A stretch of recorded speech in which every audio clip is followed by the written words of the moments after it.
These paint markers were gifted to me by the brand. These are really nice. We've been doing lots of shells and rocks and things of that sort. I am loving the gold and silver, how they shimmer. This is just one of the shells that I have painted here recently, and then we've got another one here. I'm gonna show you the markers in action. We've got our patriotic one since it was just the holiday. But these have been really, really nice. We've had these out for parties and things of that sort over the weekend, and all of the kids were loving it. I also want to show you what mistake not to make that I did make, but the colors are really pretty on these.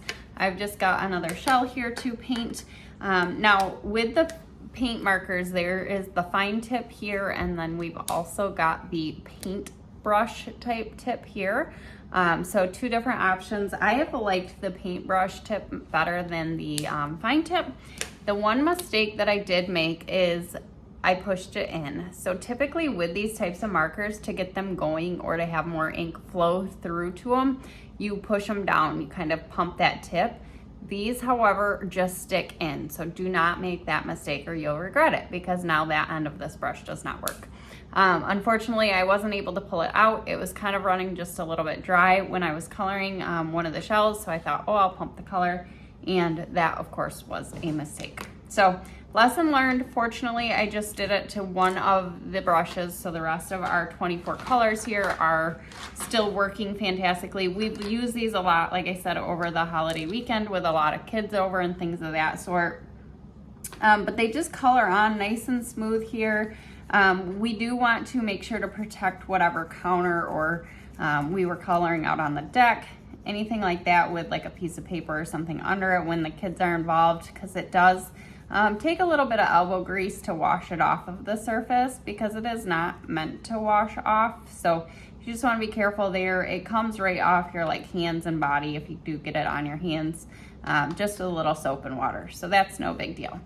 But I'm just gonna go ahead and color the shell in. You can see it kind of covers up like the darker spots on the shell.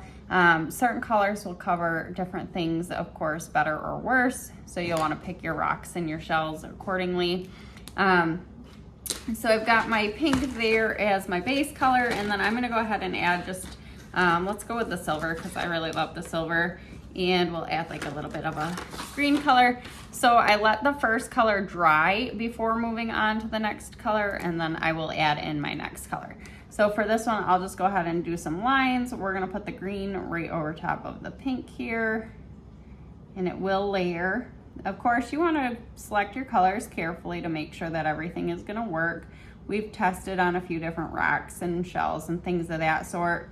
And the kids actually made a sale this weekend, like a lemonade sale, and they were selling their painted rocks and shells as well. And we were getting a ton of compliments from people on the rocks and shells that we did. They were loving them. But the silver works fantastically. Again, I usually always choose that brush tip. I think that it's just a better option for coloring rocks and shells. I think that it's absolutely amazing, but these are gorgeous. So I'm just gonna give you a little peek here at this one. Of course, this is not my best artwork because it's just a quick demo here on video, but overall, again, these are working great, and this was a huge hit for a color here, and it was working fantastically. Just remember, don't push those tips in to get more juice, shake it instead. Definitely recommending the paint markers for rocks.